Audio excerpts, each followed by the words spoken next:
I have absolutely done psychedelics, but the reason I stopped doing psychedelics is I remember doing a shroom trip and then having like a godlike experience and saying nothing will ever top this. I don't think I ever need to do drugs again, right? I don't need that anymore. Then I meditated and I fell into a meditation for about 4 hours. And that was deeper than anything I had ever done in my life.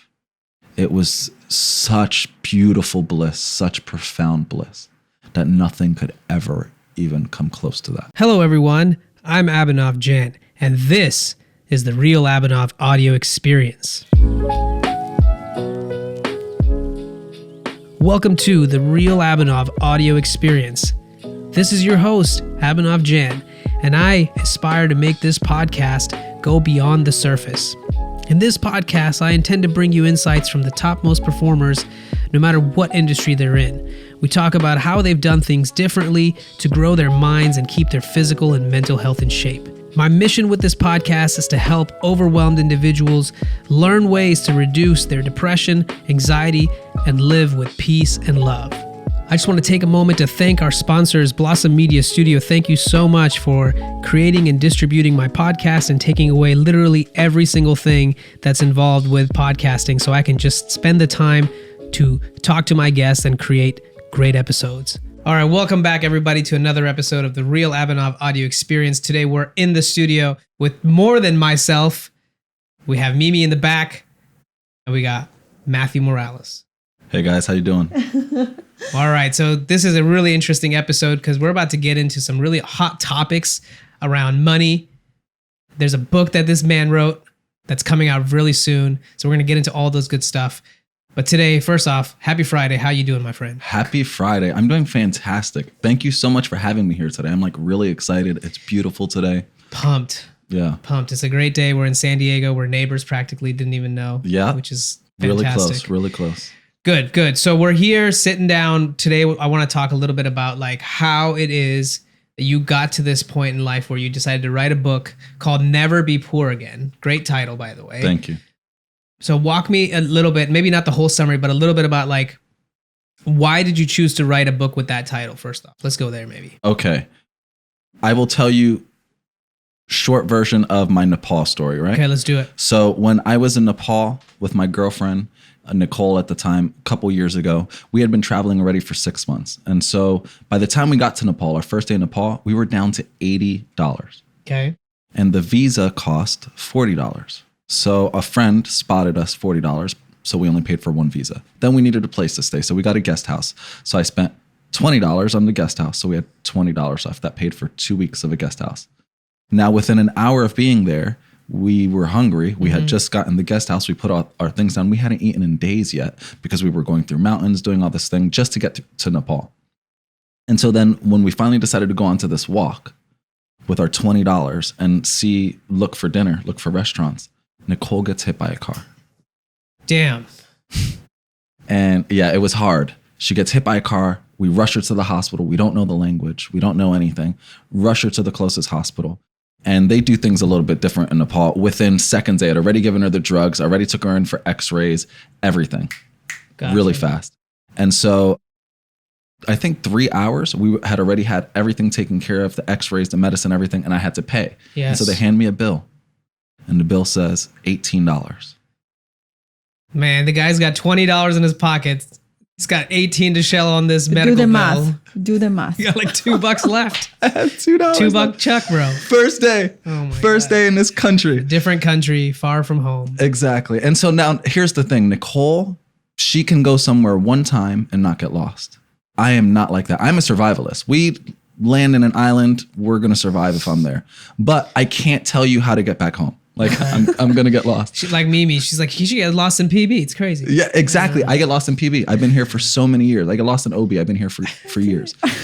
And so now we have Nicole, right, the navigator, all drugged up, and Mathew, the survivalist, who was too busy surviving to figure out how to get back or what the name of our guest house. We can't speak the language. We can't speak anything. And so we're trying to meander our way back, and it's taken like an hour and a half with her messed up foot that got ran over, and she's in crutches and stuff. Oh, man. And so, obviously we're like really, really hungry. And so finally we decide, should we get something to eat? And all the power in the city goes out and we see one restaurant with candles still open. And she goes, I'm hungry. Do we have any money to eat? And I said, well, we have $2. Would you rather eat dinner or breakfast? And she just broke down crying. And I was like, what's wrong? And she's like, I've never had to choose between 2 meals before.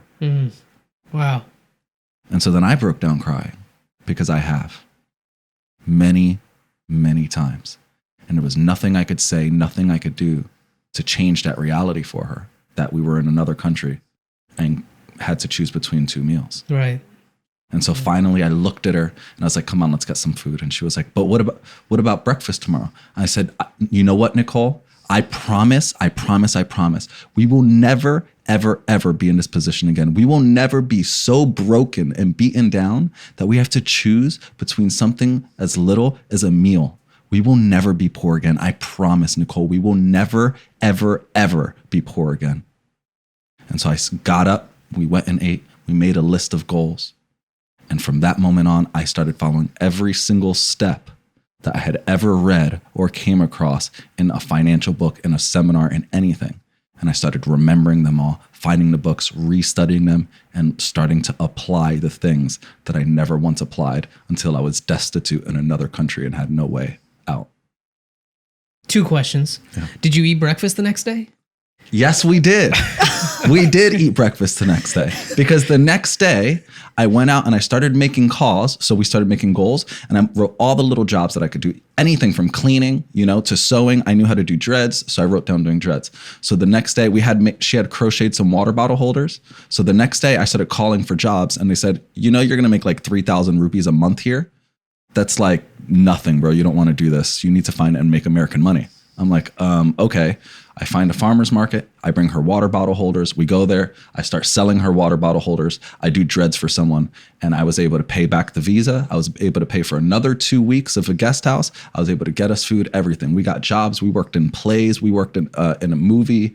Like we had a great time in Nepal. Wow. A great time in Nepal after that. It was one of the most intense experiences of my life. So my second question was, if someone like gets to a point in their life where they're like $2 in their pocket and they're trying to figure out whether or not they should eat the meal that they have available now or worry about the next meal for the next day, I want to understand, before you said the statement like we're never going to be poor again to your girlfriend, what was Michael like before then? Right? Like Matthew. Sorry, my bad. Sorry.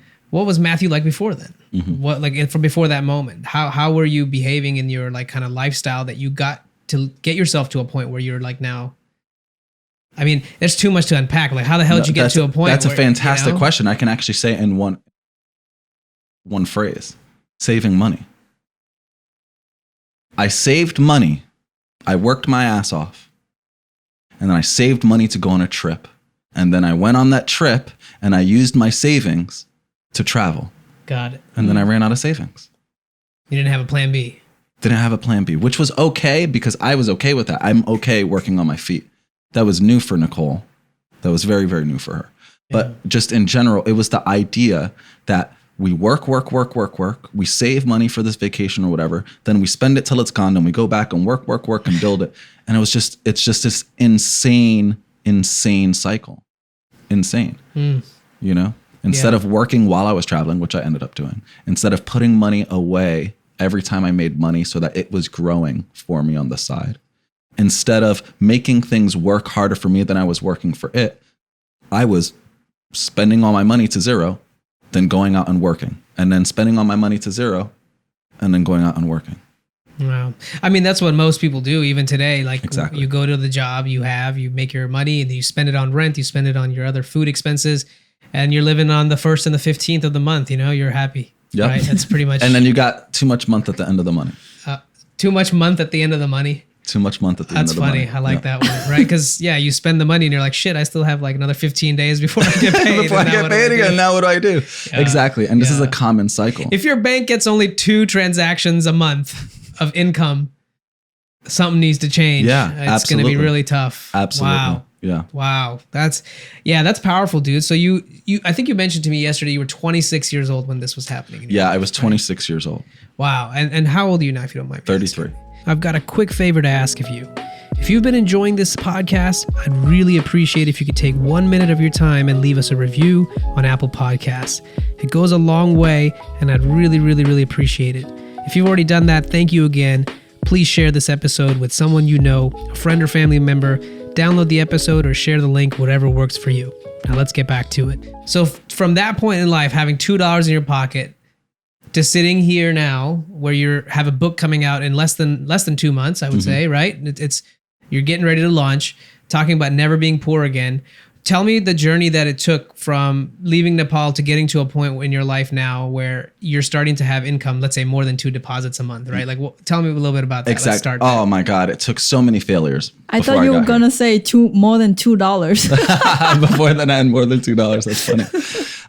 Yeah. So it was a journey of, okay, so here's a quick thing about growing up. I grew up poor. I grew up in the hood, right? Where did you grow up? I grew up in Passaic, New Jersey. New Jersey. Patterson, New Jersey. You want to know a quick fun fact? Back in the day when I visited America in like 97, I actually visited New Jersey. Wow. I stayed there for like 6 months.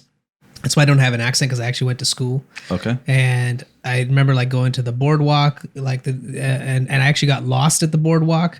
And this is like me as a kid in the new country, lost on the boardwalk, no phones. This is before cell phones. Yeah. And I'm like, man. oh shit, what do I do? How do I get to my parents? I had no idea, dude. Wow. It was right outside of Ripley's, believe it or not, on the boardwalk. You probably know what I'm talking Yes, about. absolutely. And that place That's gets crazy. crowded. Yes, it does. And I was just lost. Sorry, I don't know why my mind just went there, but Well, because that's kind of similar to what I went to, except, without the money part. Getting lost in the middle of nowhere, not knowing what to do. That's funny. So, okay, yeah. So I'm from New Jersey, and Passaic, Patterson, and Newark, right? And so I grew up around a lot of gangs. I grew up really, really poor. But my mom was a businesswoman, hardcore businesswoman. And my father was a philosopher and loved to read. So he had me read Rich Dad, Poor Dad at 12 years old. He had me read The Secret. As soon as that book came out, he was like, Matt, you need to read this book. So he was handing me books my whole life, and my mom was doing business. So I had the information. I read Rich Dad, Poor Dad. I read Think and Grow Rich, The Science of Getting Rich, all these books, The Secret to the Millionaire Mind. I had read all these books. So why am I now in Nepal with $2? I can't eat. right? What did I do? Yeah, what did you do? Nothing that those books said. See, he didn't apply the knowledge, I didn't apply the knowledge. That was the secret. I read all the books. I went to all the seminars, but I skipped past the conclusions. I skipped past the intros. I skipped past the exercises. I said, oh, I don't need to know that. I understand that already. I don't need to do the exercise. Oh, the lesson it's trying to teach? No, I already know that. I don't need to do it. I want to stay here for a minute because this is so important when people like consume information, because we live in the information age. There's no shortage of information. Everyone is a media person. Yes. And so the challenge is you consume information and we have all these conclusions already, like, oh, I already know that. Tell me something that I don't know. So we keep seeking more and more and more information, when at the end of the day, the question you should ask is, okay, cool, now you know everything. The real question now is, what are you going to do about it? What are you going to do about it? Exactly. Right? Like, okay, you learned it all, but if you don't apply it, it's just like garbage in. Exactly. Actions speak louder than words. So why are we talking? We already know this, right? We already know these things. And same thing. So the point is, even if you didn't read the books, you know how to become rich. I promise you. Spend less money than you make, but you're not doing that. Invest your money, but you're not doing that. Don't count your chickens before they hatch, but you're not doing that. Account for everything you have, but you're not doing that, right? Profits over wages.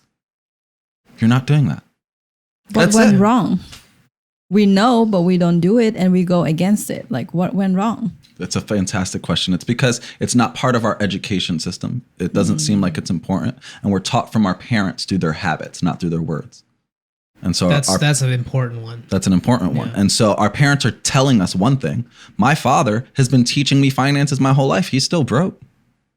Dad, I love you to death. Yeah. So you basically understood that, okay, just because, the behavior part isn't all of it. I mean, for me, I can relate to this into the health realm. Like my family, financially fine, worked their ass off, didn't come from much, but always survived. But never really took care of their health, right? So like the reason I got into health and fitness is because I realized there were so many health problems in my family because they didn't apply the fundamentals to their health. And maybe they didn't know. I don't know. Yeah. Like maybe they just didn't know of any better. Exactly. But what they did know, they didn't do. Yes, what they did know, they didn't do. That's a good one. I like And that. that's what the same with my father, with what he did know, he didn't do. My father's been telling me to invest my whole life. He didn't invest. So do you think I invested? No. Even though I read the books, Yes. it didn't matter. Yeah. We know all the information. You're just not doing it. And it took me being destitute to realize that. And it even took me further than that, because the question you asked was, what took me into that road to being actually able to get out of it, to never having to work again. Yes. And so what it took was, for years after that, so I started trying to apply the rules, right? And so I decided, I'm going to now reread every single financial book I've ever read in my life and every single spiritual book. And I promise myself I will not go to the next page until I've applied what's on the page before it. And that is what changed my life. I reread Secrets of the Millionaire Mind. I reread Rich Dad, Poor Dad. And the little sentences that I was like, oh, wow, that's beautiful. Now I'm actually doing. And it changed everything. It was simple. It hit me that it wasn't my poverty keeping me poor. It was my arrogance. And I remember when it hit me 2 years later, after we had traveled, I traveled for 2 years. My girlfriend, Nicole, called me arrogant. I don't remember why. She goes, you're arrogant. And I was like, yeah, I know I'm arrogant. And then I go to take a shower. And what's interesting is at the time, I wasn't really like, I would never say the word God. I would never say I was a religious or spiritual or anything at that time. But for some weird reason, after she called me that, I said, I wonder what arrogance is. God, if you can answer this question for me, maybe it'll get me to believe in you more. What's arrogance? I bet you he answered the damn question. Oh didn't he? my goodness. So whenever you mean it and you ask the universe for something, Yeah. oh man, it delivers. Yeah, oh yeah. And the sentence I heard in my head changed my life. Arrogance is to avoid one's own ignorance. Wow, yes, so powerful. It's true because, what we were talking about a little bit briefly yesterday, we hide behind our own sort of thought bubble, right? Like, oh, this is my process. If we don't, if nothing that I'm doing in the world aligns with my ecosystem, then I don't want to put that in. Right? Exactly. And it's funny because social media has become that. These algorithms, they program you to kind of live in your little loop of things you like, and you never get exposed to anything outside of it because you might not engage with it. And so we're creating this culture even more so now of living in your small little bubble. Exactly. And never allowing yourself to expand outside. And that scares the hell out and of not me. taking in any philosophies whatsoever that might contradict it, even if we know it might be better for us. Because you will get cancel culture. Cancel culture. Yeah, but I mean But it that's becomes true. scary now. It's not even like just because we are okay with our biases. Now, even if you disagree with something, there's consequences to it. So it's like it takes more courage to look into a new philosophy or doing something more that is challenging you. It's not only like before, it's like, okay, I'm going to look and like read another book and talk about it. Like you're going to get canceled if it's not cool with the culture or with the friends that you're surrounding yourself with. So it's become really, scary to try to be the person that think for yourself. The truth is, it's always been like that. There's all these sayings that, every time you read a new book, you've taken in a new philosophy, you've taken a new skill, a new way of thinking, a new way of being. And so if you read a new book every month, now you have 12 new philosophies, 12 new ways of thinking, 12 new ways of being, 12 new skills that your friends around you no longer, that they don't have. And so now you're 12 books apart from them.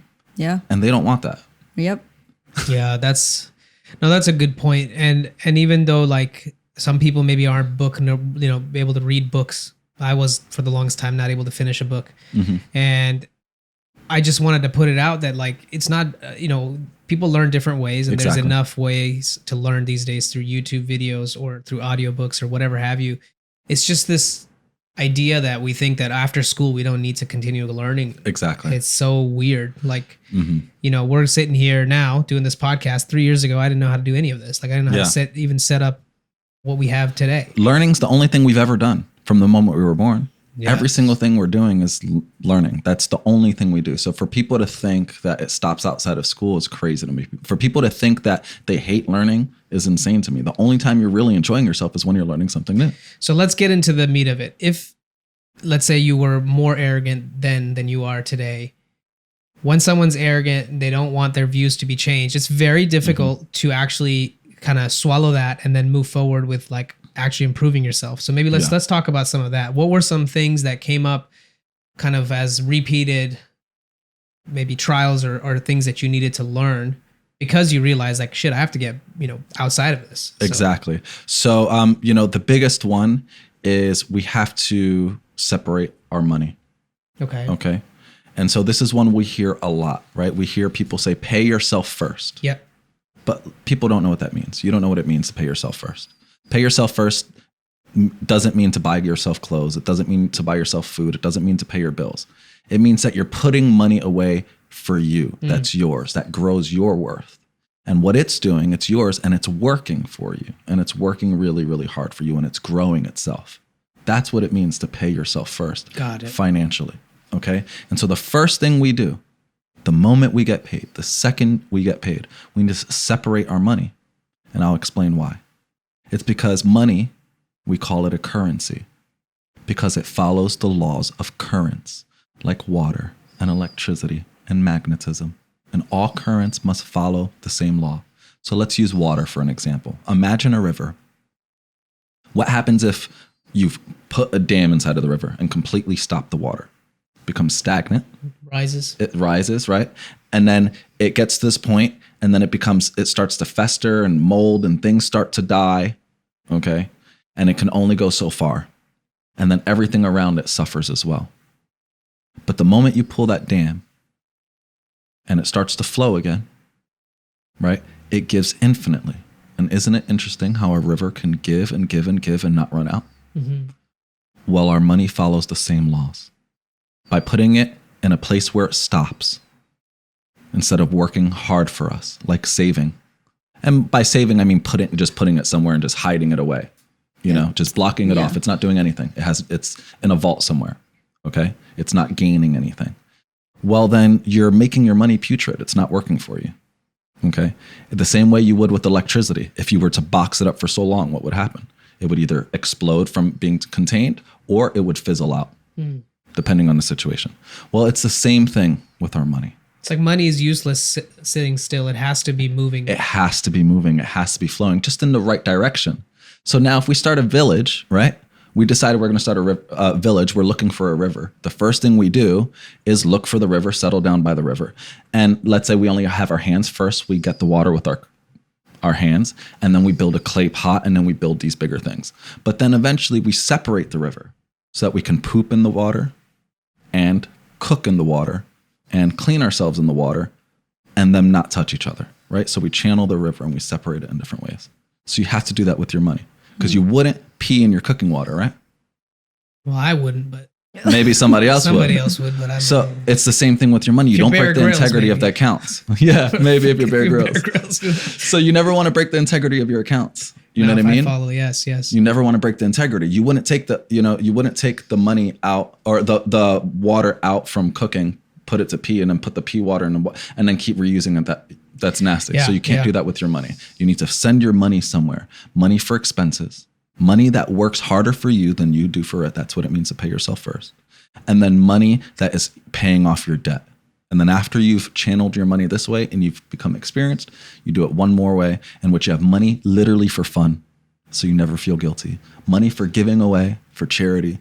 You know what I'm saying? Money for educating yourself. Money that for grows. Dogecoin. Money for Dogecoin. You know what I mean? Sitting here talking about Doge. Yeah, Doge. Today, and tomorrow is the day, man.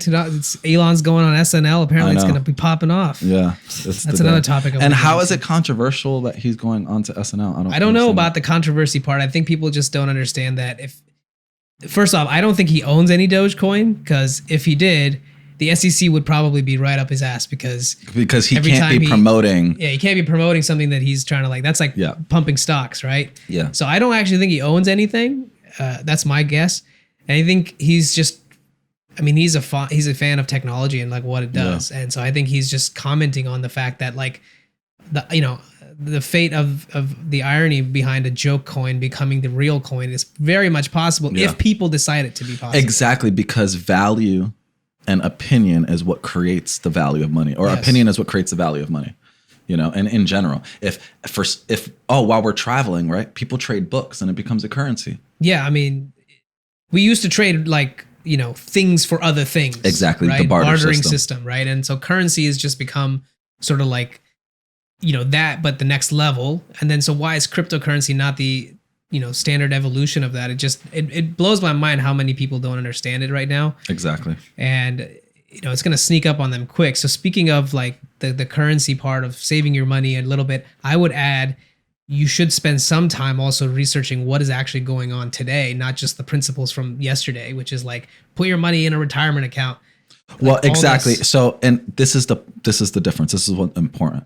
So it's the principles only that matters, because it's the principles that don't change. It's everything else that works around the principles, because you can't change principles. And I'm going to give you an example. If we're going to bake a cake, right?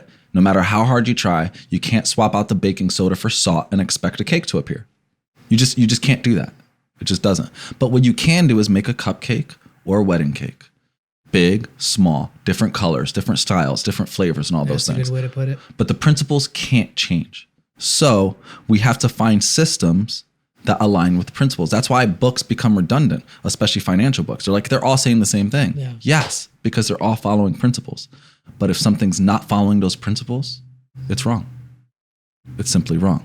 The reason Dogecoin is becoming explosive, the reason cryptocurrency is becoming explosive, is because the principles that lie behind them. Currency, right, is a value thing. It's a proposition of value in trade. And Bitcoin is the first form of currency ever completely based on, what's it based on? It's backed by honesty. Everyone says, what's it backed by? It's not backed by gold. No, it's backed by honesty. The ledger is the most incredible piece of technology, the blockchain. Exactly. I remember when I was in college, I studied computer science, and I remember one of my upper division courses, like the professor was like, yo, you guys need to check into this whole blockchain stuff. And I'm like, what are you talking about? And at that time we were just like, I don't really get it. And, my friends, two of them were like, oh, can we use your apartment to build a miner? I actually had a miner in my apartment in like 2012. And we probably had hundreds of like Bitcoin and Dogecoin all on there. We got our first electric bill was $850, and we were like, we have to shut this thing off because none of us have that kind of money to pay this bill. So and it's not worth it. It wasn't worth it. It was worth like nothing, right? But now you would be a billionaire. If I had, I would be. Oh yeah, I would be sitting in a whole different place. Yeah. But like that's how I feel like if I was thinking that in 2012, being someone who's in the tech world or going into that space, the average person today has no clue. I mean, they're only just finally hearing about Bitcoin. I've known about Bitcoin for over a decade, but never did anything. Yeah, so I do want to touch on that subject. It's like we are talking about old principles of money and, like fundamentals of like you should be channeling your money, you should be paying yourself first. And then we are talking about the new ways of money, which is like cryptocurrency, technology. And the reality where we at right now, though, there is such a big gap between those two things. Mm-hmm. Like people have either really lost in their ideas of cryptocurrency and they don't think about principles of money. So they want to make quick money and they spend money on like, okay, I'm going to put everything in cryptocurrency because that's the future. I'm going to Mars. I'm going to live on the moon. I don't care, right? Or there are people that are just living on the old principles, like I'm going to save up because this whole world is going to end and then COVID-19 going to happen or another lockdown is going to happen. I have money tucked away, so I'm going to be okay. Well, and because like we're evolving so much and so fast with the technology, how do we bridge that gap? Yeah. Like, how do we help people not to be from just one edge or another, but like actually implementing it in holistic way? Exactly. I have a friend when we first started learning about Bitcoin and stuff like that, and I was teaching him about investing, And then he learned about Bitcoin. And so then he's like, oh, I'm going to start investing in Bitcoin. And so there's a basic principle, right? You only invest what you can afford. And usually, typically, we try to leave it around 10%. You can afford to lose 10 cents from every dollar. And, it's not too big of a deal at first, right? As long as something happens for the future. No, this dude, like you said, he's like, oh, they're having 1,000% things. And he started making money. And he went, no joke, from $9, right? $9 in rupees, whatever that is. So 9 times 70. Simple math. 49. No, it's not 49. No. It's more than that. Wait, what is that? 9 times 7? It's 540, maybe? 63. 63, yes. I can't believe we're Wow, we're stupid. I'm done. going to cut this out. No, leave this in. Yeah, no, this isn't because a it's financial a great advice point. Yeah, it's a great point to show that you don't need to know math to make a lot of money. Well, you just need to put your money in Dogecoin. You just need to know where to put your money. But anyway, what were we saying? We'll have to come back to this. Yes. What were We're we trying saying? to bridge the gap between principles and the craziness of cryptocurrency. So then the first thing he does is he starts investing, and he makes it up to 1 million rupees, 4 million rupees. Okay. I want to take another quick moment to thank our sponsors, Podcast Backdrops. If you do any kind of video content or pictures online, or you're doing any sort of selling over Zoom calls, you really need to check them out because it will make you look professional from the get-go. Having your brand, your logo, and what you're all about behind you, hiding all your clutter, makes you look so much more professional when you put yourself out there on the internet. So check out Podcast Backdrops if you want to level up your game. And then he loses. I'm like, please stop putting in all your money. Please stop doing it. He's like, oh, but we're winning. I was like, please, it can only last so long. It can only last so long. He lost all 4 million rupees in 4 trades. Oh my God. In 4 trades. Yeah, when you trade, it's crazy. It's fast. It's like one transaction. Just gone. Yeah. And because like you said, the simple principle, right? That it's a simple principle, right? You only trade what you can afford to lose.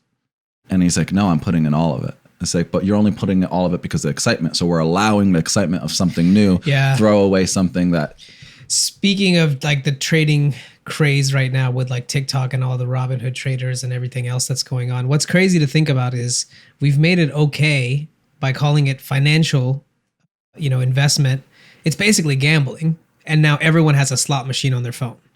That's exactly what it is. Well, that's what you get the my same question. high. You get the same sort of emotions, right? You're like, oh my God, it's going up. And then you're like, oh, why is it going down? You freak out. You start to sell and maybe you overstretch yourself. No different than you would at a casino. Well, they've always had their their similarities. And, the biggest difference being that the house makes the math work towards them. Versus Bitcoin and those trades, it's not a calculation versus right. towards I'm purely but you're sticking still on getting the high. psychological. Yeah, you're Yes. still getting the high. You're still trying to chase the dragon. Yes. You're still reacting out of emotion. You're not investing. You're not investing. And you can be gambling with anything versus investing with anything. Really, True. I guess. Yes. So I'm posing the question. It's like, how can we bridge that gap and make it not so insane and educate people on better level? You already mentioned that like in school or I guess traditional education system, we don't learn those things, right? Yeah. Now everybody's relying literally on TikTok to invest. It's kind of crazy. Is like crazy. I actually had people who reach out to me for doing taxes and they say, if you don't believe in certain things on this TikTok, I do not want to work with you. I'm like, okay. I probably don't want to work with you either because you're just stubborn and not really knowing things. Yeah. So like, how can we as people who are more enlightened in the, financial space or like Can't add or multiply for shit, but yes. yes, can help like to bring the light to this subject? Because like for our parents, it's scary when we talk about cryptocurrency, right? Yeah. It's like, how can we bridge that and like help just generation to come. Yeah, that's what I'm trying to do. That's part of what this book, the point of this book is showing people that there's principles to everything. And if we understand the principles, then it works with Bitcoin and it works with Dogecoin and it works with regular finances and it works with real estate and it works with marketing and it works with everything because it's principles. It doesn't matter what it's in. And we need to bring this into schools. I'm actually hoping to bring this book into schools, into youth centers, girls and boys clubs, thank you, YMCAs, things like that. And so if I can donate it to these charities, if they can buy it, if they can supply it to their schools, if some of the accounting programs can have this, it will help bridge the gap, I truly believe, actually. Because, for example, Rich Dad, Poor Dad is considered the most, I think it's the most sold financial book of all time. Oh, wow. Okay. So that's Rich Dad, Poor Dad. And there's still so many poor people. And there's still so many poor people. What's amazing about that book, right, is it teaches financial literacy. But I read the book and I still didn't follow the principles behind some of, I followed some of them and I taught a lot of the things growing up, but I really wasn't even following everything. So I think the difference is some schools are finally starting to bring this into school. So if we can start taking these types of books and put them into school, but then the point of my book was to point out, look, you're going to have all these books and all these books are going to have the same principles. And I'm going to show you what those principles are. They're distilled. So now when you go into all those other books, you can see that they're teaching the same thing. It's a good framework to start with and then expand your knowledge. Exactly. And so if you start here, you can see this is what I did wrong. What I did wrong was ignoring these books. We're being arrogant. We're skipping steps. We're thinking scripts were dumb. It's a script for a reason. It works. Yeah. That's why they made the script, because they know it works. You know, so I used to ignore scripts. Because of my charisma, and I could get people to talk, but I didn't understand how powerful scripts were. And so there's all these little things. And if you can take these and understand to distill these things and to understand just the principles, then from now on, for the rest of your life, anytime you read any book, you know which principles it's applied to. Whether it's true or not. I think the only thing I would add, which maybe is like a left field now because we were kind of talking shit about TikTok a minute ago. I think it's actually really awesome that people at a mass scale are getting exposure to information like ability to trade, like ability to kind of make your own wealth. Even though it's skewed and even though it's not the entire truth, I think it's giving the people that exposure that just wasn't there a decade ago. Right. And for someone to then be able to take the next steps, hopefully, right, to go in down that rabbit hole and trying to figure it out and maybe even invest a little and lose and be like, shit, it kind of worked, but like, I definitely think I need to learn some more. It's, you know, you almost, if you didn't have $2 in your pocket, you wouldn't be sitting here today. Yeah, exactly. You know what I'm saying? Like, that's the whole point. It's like so my thought is, how do we bridge that gap? I think we have to keep evolving the way we're doing with content creation. People like individuals who need to take a sense of responsibility to put out work that educates even the 10 people that follow them. Exactly. You know what I mean? Yeah. So Exactly. the part that you mentioned, taking personal responsibility. So my only thing now is that I have problem with TikTok and educator on there. It's like, who is holding them accountable? So that's, you know, like, I don't want to say that they have to go to school and prove that they have this certificate or that certificate to teach, but it's just hoping for the honesty system that people will actually teaching what they actually doing, not what they read from the book. And that's why I maybe have on the fence a little bit of social media, is because they're missing the principles. They teaching you a lot of like tactics, hacks, how you can do it fast, how you can do it quick. And they don't tell you principles. And for me personally, I think it's a missing point. It's like, you're not telling me the whole thing. Exactly. But that's always been in this industry in general. That's just how we've been. So the internet is just shedding light on these things. That's all it's doing. I've realized this years ago, before I even understood what decentralization was, all right, what Bitcoin is, the whole point of Bitcoin, realize that we're becoming decentralized, and we will eventually move to decentralized government, decentralized everything. Regardless of what anyone thinks, even what the government thinks, we are going this way, period. You can see it in our consciousness, in our subconscious, the way we're doing everything. What's happening now is we're taking the ability to communicate, we're taking what's in here, our minds, and we're making it so that everybody can hear it. And right now, with the internet being so new in its infancy, you know, we're sharing all these ideas, and now we have conflicting things. And we have people just trying to make money and trying to make a quick buck. But then we have the honest people. Then we have the people that are a pushover. But then we have the bullies, and we're all in one place. But eventually, now that we have the system, it's going to move to this decentralization. The honesty is going to happen in the fact that eventually we know each other's thoughts. That, and also you can't really hide from your like kind of self, really. You can't hide from it anymore. Whatever you put out there, if you think it's if you think it's going to be not, you know, there in 10 years, you're just mistaken. It's just not the way it works. So if you do consistently do bad things online, it's going to catch up to you probably sooner than later. And that's the real part of it. I think that, moving forward, and I tell people all the time, it's like the internet's not going away. If you think it is, you're crazy. Like, exactly. It really is what we did, I believe, is we made, if you want to go with masculine and feminine principles of spirituality, that we had the feminine principle of language, the feminine principle of communication, of possibly telepathy, psychic ability, things like that. And we made a masculine version of that, or meaning technology, trying to take that idea and bring it into the physical world through cell phones and communication, through the internet, through email, all these things. And eventually those two things are just going to merge together. And it's this wanting to connect and to understand each other on this deeper empathetic level. And I just think that's truly where we're going, even with all the evil and the crazy going on, that's where we're going. And eventually that goodness, that light wins, period, point blank. I truly believe that.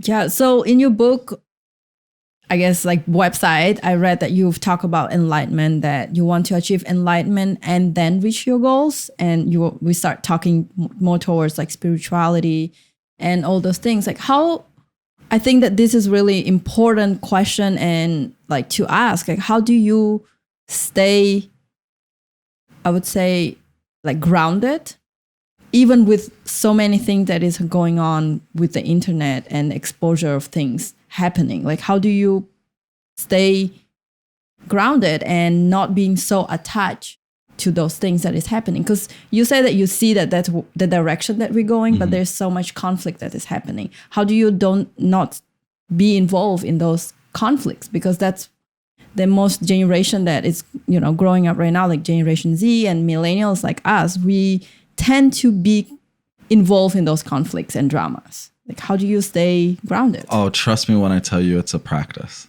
Yeah. It really is a practice over years and years. But the truth is, a form of peace has washed over me in situations. I would not say I'm enlightened, but I've had moments.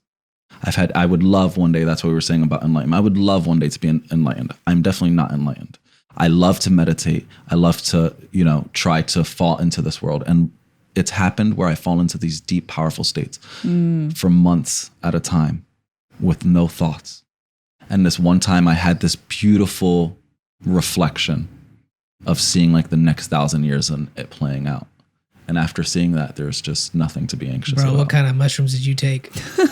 The deepest meditation I had ever been on. I meditate. I will say this. So, I have absolutely done psychedelics. But the reason I stopped doing psychedelics is I remember doing a shroom trip and then having like a godlike experience and saying nothing will ever top this.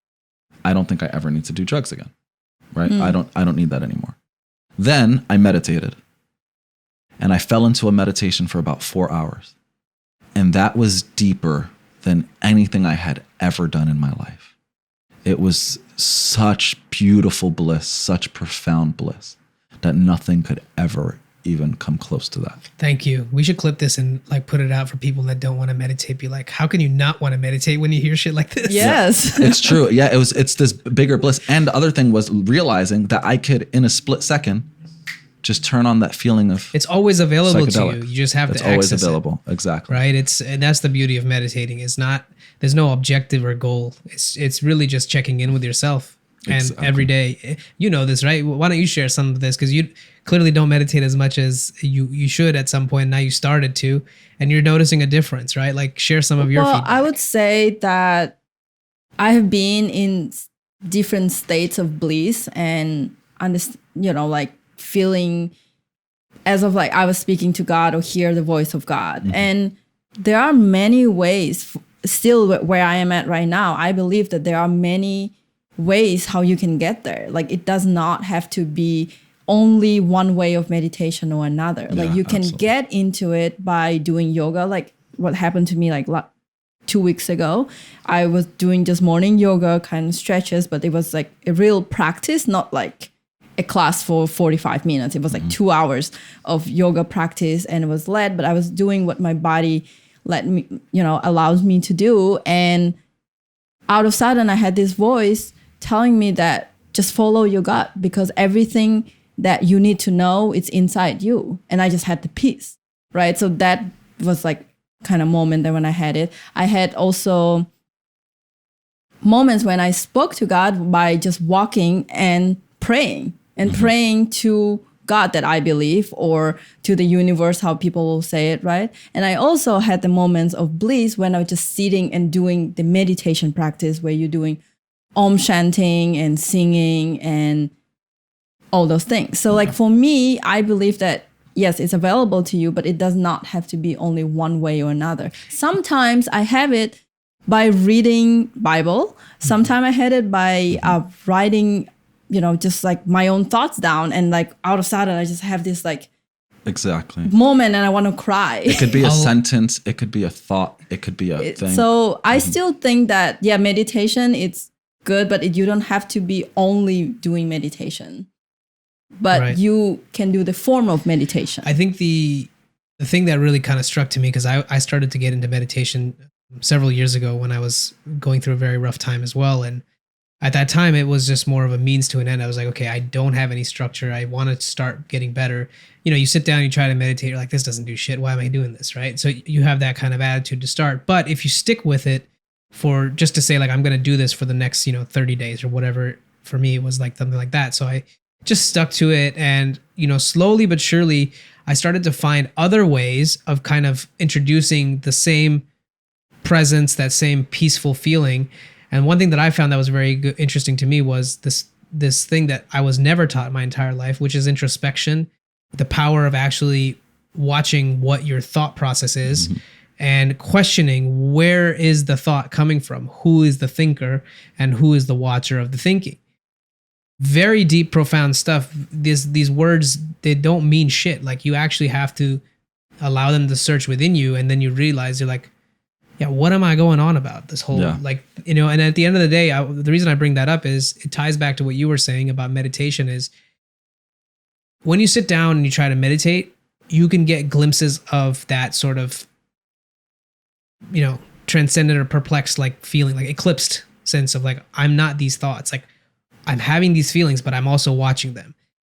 But once you start to realize that process, you've become aware of it, you can get to that same place in many different ways. I think the challenge is for most people, they have no concept of understanding what that would be like. So meditation seems to be the most appropriate path to go with. Well, actually, makes sense. It's the mistake is thinking that that's the meditation. The meditation is not sitting down and closing your eyes. That's not the meditation. Meditation was choosing that I want to sit down and close my eyes. And the moment we had that realize, like, I can't sit here and close my eyes, that was the meditation. And reflecting on the food is meditation. And reflecting. Meditation is a process that can be done hundreds of ways. Yeah. The mistake is we imagine sitting down and closing our eyes is the meditation. Incorrect. Introspection is the meditation. The moment we've had a moment of any form of introspection or of this stillness that happens from it, of connection. And this connection that happens. So we start connecting it to this physical thing, but meditation's not physical. And we connect it to this physical thing. Yeah. But those are off meditations, and so falling into the deepest bliss I fell into was one of the ones you said was while walking. I had my hands just folded and I just started walking, and then I just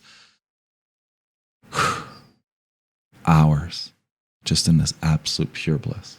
And then another time was from forgiveness, truly understanding forgiveness, truly powerful. Forgiving someone. Yeah. I was in a moment where I literally had a murderous thought. I was so angry. I wanted to kill this person. And I remember thinking to myself, what would end this pain? And I thought about hurting him. And I was like, that wouldn't end it. The only thing that would end it is forgiving them. Which is harder. Which is harder. And remember going, you know what? That's all I can do. And it just all fading away. And it felt like thousands and thousands of years of weight came off me and everything went white, And for months, that was months, perfect bliss. There weren't thoughts running through my head. It was just connection to everything. The challenge I've had after like kind of getting to the meditation world, just going more the spiritual route, I had a real rough time kind of navigating after being shown this, because I didn't know how to then go from there. Like I needed some sort of a daily practice that would guide me in this journey. It's no different than like when you start working out. You need to have a workout plan. You need to stick to it. Otherwise, you're not going to get anywhere with it. You're just going to be blind, right? You're just searching for nothing. So the challenge I had was I didn't have sort of a strict practice or a path forward from where I started after I would call it when I realized that I was not who I think I am and I was not my thoughts. And when I started to realize those things, it was just such a incredible amount of information that just disappeared from my memory, and I was completely lost as to like, well, what the hell am I doing here? You know, why am I here? What am I here for? You've heard me talk about this, like, who am I? What am I doing here? And why, what should I be doing here? Those three questions have no answers. It's at that stage, you're like, I'm just here. Like, and how did I get here? I don't know. What do I do? Yeah, I don't know. I think it's like you were shown the glimpse of bliss, but like you were not in it the whole time. I think what it is that your mind was trying to make your sense. mind is always there with you, regardless of whether it speaks or not. It is in those experiences as well. But the mind needs an answer because it's a computer. It only works off of data, right? If it doesn't have something to make sense of, it just doesn't compute. It's like, well, what do I do here? Like, how do I? So the mind was trying to make sense of that moment. Trying to make sense of the experience. And I'm only bringing all this up again because I tell people that like they want to get somewhere and all. It's like, dude, if you can't sit down with yourself for 10 minutes, like that should be the goal to start with, you know? Like what is bigger than that? Like what is bigger than finding yourself? Exactly. Answering that question, it's a simple question, really. Why can't you sit with yourself? Yeah. That should be scarier than sitting with yourself. Why can't you sit with yourself? That's scary. Yeah. Yeah. And, you know, going back to what I was trying to also say is kind of going down that road of becoming very aware and being very present. I had no desire to want to chase anything material for a long time. Like goals that have no meaning, money didn't have any extra meaning. You know, the people that I love were all alive and well, and that was pretty much what really mattered. And I like kind of the pain of having them die off one day was the thing that I was suffering from. You know, like kind of like, wow. You know, everyone that I love is going to die. And what is, you know, who am I to think that I can stop that? Yeah. And what do I think is going to happen if I had $1 billion today? Can I stop my mom from dying? Can I get another minute with her? Like none of that matters. Exactly. So it was very rough for me to figure out what is even worthwhile to pursue then from that stage. Because I just was so like, I was so emptied, but I was also so lost from the character perspective. Which is one of the stages of that separating from the identity, because that's what this all comes down to. If you want to relate it, let's say to a Christian belief, for example, it all comes down to what is the sin. The original sin is identity. Pride, it's identity. It's with identifying oneself as separate than everything else. And so then when we comes to terms of this realization is I'm not identified with my mind anymore, then we fall into the exact opposite side sometimes. Like, well, I can't identify with anything, therefore I shouldn't have anything. Yes. And then therefore I shouldn't. And now we start pushing things away and realizing, no, that's also a part of me as well. Yeah. I'm not anything, but everything is a part of me. Right. And it's like this duality of I'm in everything. Everything is in me. You know, it's not that important yet. Everything's important. Right. Yeah, it's like this. And like I'm tying this to the financial side because we are sitting here talking about, you know, never be poor. Yeah. Right. And let me actually say, so for the viewers, the whole title and why it's still on topic is Never Be Poor Again, a guide to money as a spiritual practice, and explaining why it's a spiritual practice in the first place, because it does become a spiritual practice once we start focusing on these things. Yeah. You know?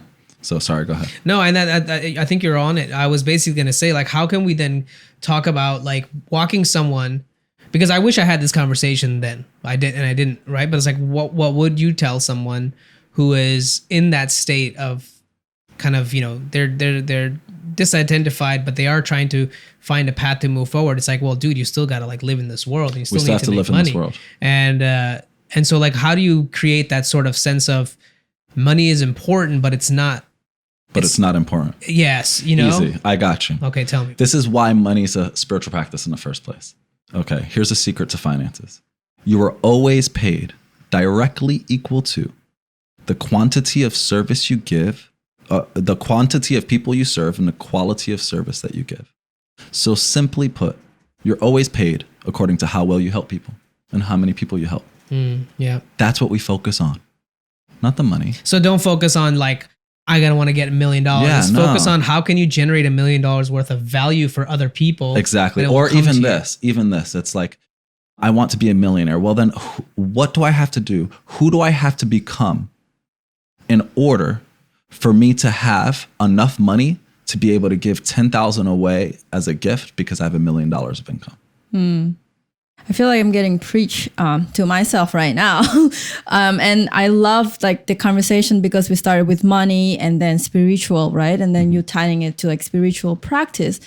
But I'm going to be speaking from the place of mine and probably from the place of the most people that feel like, okay, well, I don't have money right now. I need to go and make money. So I'm going to do whatever it takes. So like you go towards the route of scarcity mindset. Like we had this conversation with Abhinav another day. I haven't been like, like working for other people for a while. And then I'm like, okay, well, worst case scenario, I'm just going to go and work at the coffee shop. Right. But that the mindset, it's like, well, if you're going to keep thinking that way, then you're not going to really go anywhere. So you actually have to switch your mindset and thinking in the way that you were mentioning before. Like, I want to have $1 million and think more like in a growth mindset. And that's why it's spiritual, because it comes back to changing this. And comes back to changing this. Always. Philosophy means the love of wisdom. Psychology means the study of the spirit, the study of the soul, and the study of the mind. Okay? So when we're doing this, when we're changing our philosophies, when working through philosophies, we're working through learning to love wisdom enough to allow new wisdom to come in. Right? And we're learning, we have to learn to take these principles and start taking these things in, like you said. And that's why it's spiritual, because I'm changing this. I'm changing this. Against what I grew up with, against what everyone else is telling me. This is the hardest thing, right? They say the 1%. That means that 98% of the people don't know what they're doing. Right. So stop listening to the 98% of people. That's really, really hard to do. And so we start going back to our old jobs and we start going back to our old work or whatever. But then also the other side, don't abandon what you're doing to become wealthy. The first thing people do is they start quitting their job. Oh, I'm going to become a millionaire, and they quit their job. No, you need income. Yeah. You still need a flow of water to come to your village. Yeah, I mean, I can tie this into like some of these kids that I've been trying to help, and they want to quit school because school has become very difficult with Zoom. I can't blame them. If I was in their shoes, I would do the same. But the reality is, it's like I tell them, if you do plan to quit school, what's the alternative for your continuous learning? If you haven't figured out how to learn shit yourself, how do you think you're going to do that by quitting school? And how do you think you're going to just start and walk into a business and make it successful? Go work for somebody for 10 years and learn business. Yeah. And then maybe you'll start your own business. But it's just that, we are so disconnected from like kind of what the actual reality is, because we're marketed this incredible vision through social media, which is, both plus and minus, of course. But that's why I think I don't know, like, were you about to say something? But I was just going to say that it does, like, going back to the core principles we were talking about in terms of finance, I think it comes down to you have to then realize you have to take care of your mental health because it's so influenced by so many things outside of you. Pay yourself first. Pay yourself first in taking care of your mental health and physically. And physical. Right. Like go every day. It's a non-negotiable. I have to exercise. I have to sit down and meditate. I have to sit down and write stuff down. Right. Like the first thing I do when I wake up is read, meditate, yoga. Exactly. 20. Yeah. And I think that is really like has become sort of the staple for me is all the other ups and downs in life are going to be there. But if you don't check in with yourself, it's just like, it's like a bad diet. It's going to catch up with you. Oh yeah. Exactly. 100%. Right. You're going to get bloated. You're going to get fat. You're going to get out of shape. Exactly. Yeah. So I want to tie it now, our conversation to reality, right? The questions that people ask and like so consumed by, like, how do I get organic traffic on social media so I can make money? Okay, I'm going to say something that might be considered controversial to that answer. Ads are organic. Well, I'm going to explain why. They kind of say it's paid, but it's organic advertising versus paid advertising, right? Okay. The reason that there's no organic versus paid, that's an insane idea, is because every single day you're going out to people, regardless if you're paying or not, telling your message. Right. And only the people that are interested are listening. And you're blasting it and you're telling people, you're telling your friends, you're telling people you go around, I'm doing it. And only the people that you like, that like it, most are of my interested. friends don't even know the name of my fucking podcast. Yeah, exactly. Most of my friends don't know that I'm writing a novel. Well, yeah. So that's why I'm like tying all what we're talking about, right? Like we have this understanding that, okay, we have spiritual practice, we do that.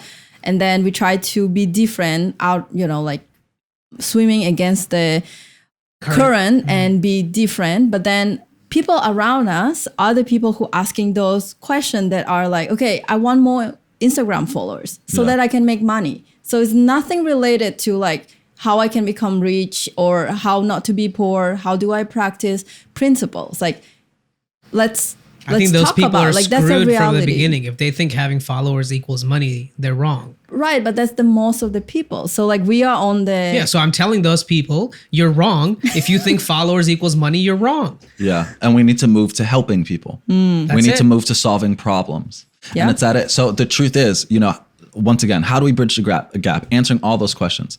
Learn the damn recipe. Follow the damn recipe. Yeah. Then once you understand the recipe and you mastered the recipe, then play with it. But we are the microwave generation. We want things like 3 seconds, 30 seconds. We want our food fast. We want a fast food. Microwave generation. Yeah, I mean, I've been kind of like figuring this concept of like we know everything's easy, right? Yeah. Everything's easy. Oh yeah. Takes time. What's But it easy still to do takes is, time. Easy doesn't mean it's quick. and Jim Rohn used to say, just what's easy to do is just as easy not to do. Yeah, It's there you easy go. to become That's a good rich. too. It's easy to become rich. Just invest and just save your money. And it's easy to do all that, but it's also easy not to.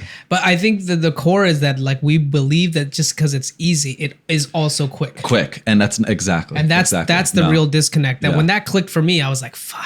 Yeah. It's not. Everything is slow easy. is smooth and smooth is fast. That was something I Yeah. learned in the So- Marine Corps. The summary here is get the book, Never Be Poor Again, learn the recipe, Yeah. and do the damn thing, Yeah.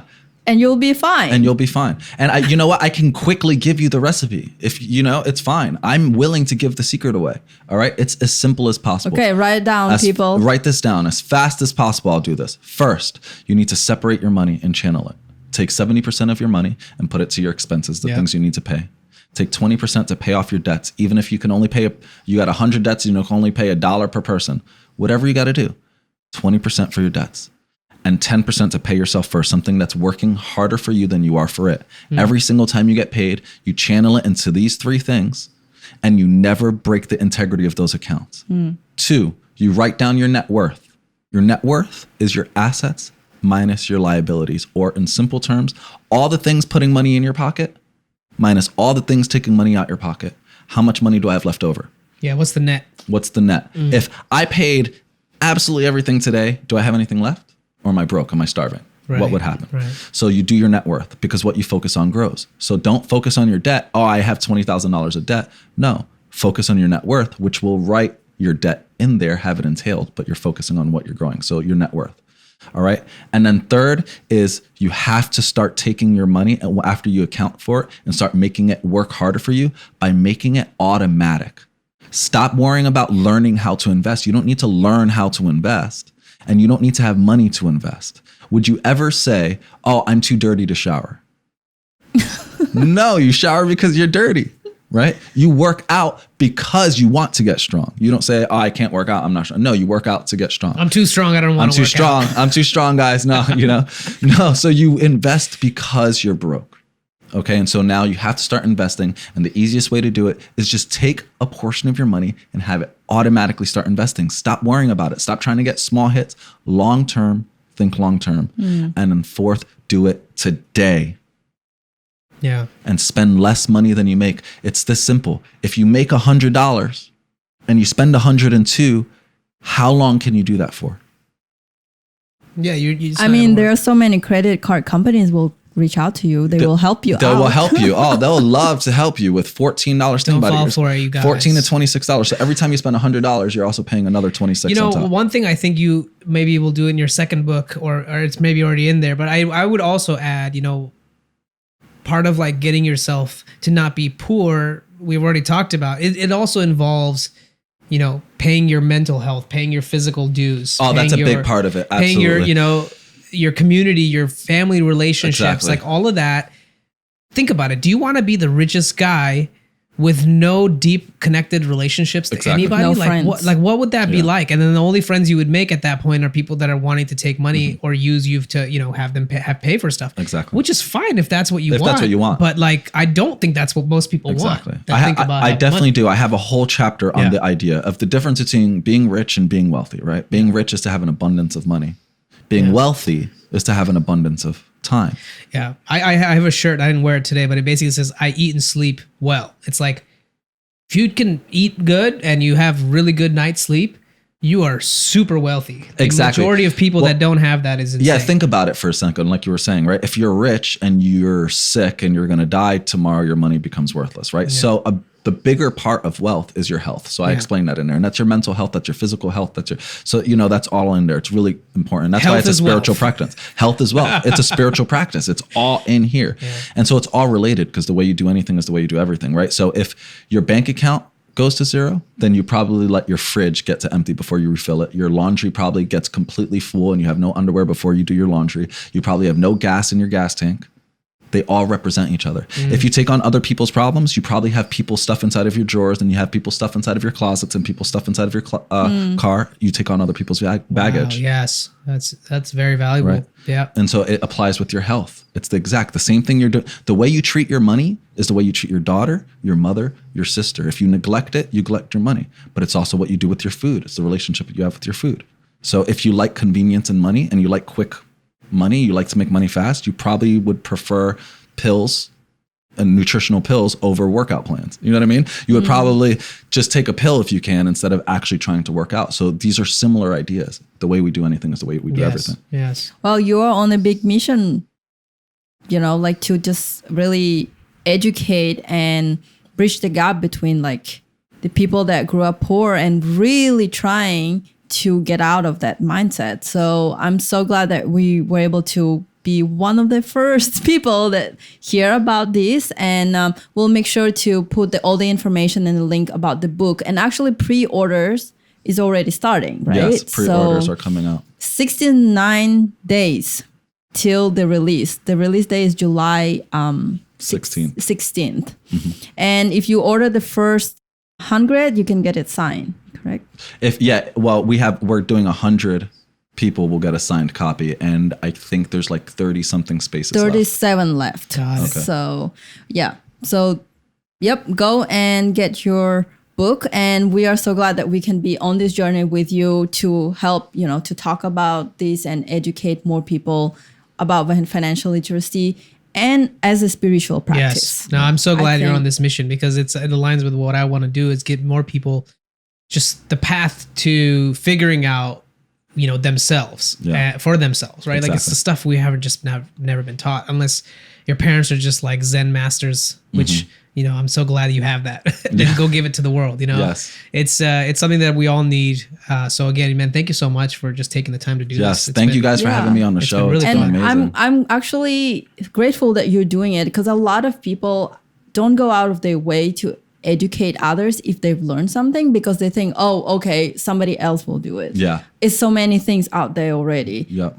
It's not my place to do it, or like I don't have time Somebody for it. needs to hear it in your voice. It's true. It's like, oh yeah, somebody else will do it. The delegation of responsibility. It's like if there's a car accident and there's 20 of us, we're all looking around waiting. Who's the one that's Who's going to going be to the help? one to go and help? Right. 'Cause- So you actually took on the responsibility of impacting maybe the amount of people that will need to hear exactly your voice. Thank you. know, Yeah, because that's we are what I so see different. too. It's like everyone. It's like when I was in school, you want to learn something and maybe it doesn't click because of this teacher's way of teaching. Mm-hmm. It's the same fundamentals as like nobody should feel like whatever I have to offer is not, no one's going to care. It's like Exactly. there will be maybe little people, like less people than you thought, maybe not as large of an audience as you thought you might have, but that audience will hear it from your voice because they resonate with who you are. And then they'll share it to the people that'll listen. Yeah. Yeah. And I mean, and that's one of the biggest mission that, like, as the Blossom Media Studio we have, is to really help people to understand that they are worthy, that they are enough,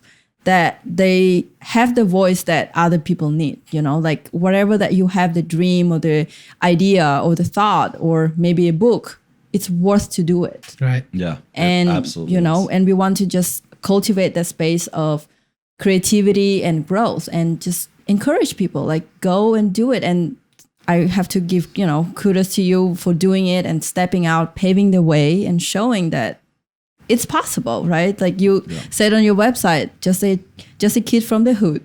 Just a kid from the hood. Exactly. Yeah. And that's it pretty much, to wrap up the conversation. I want to say, everyone, check out this book, listen to this podcast, pause it where you found something valuable. Let us know if you want to hear anything next. We'll be more than happy to get him back on the show. Get back to us, tell us how you guys like this. Yeah. You can find out both of our, social media handles. They will be in the description of this podcast. Thank you again, my friend. Thank you so much. All right. We're going to sign off, everybody. Take care. Say bye. Bye. Thank you for checking out this show. I really appreciate your time, and I can't wait to hear from you.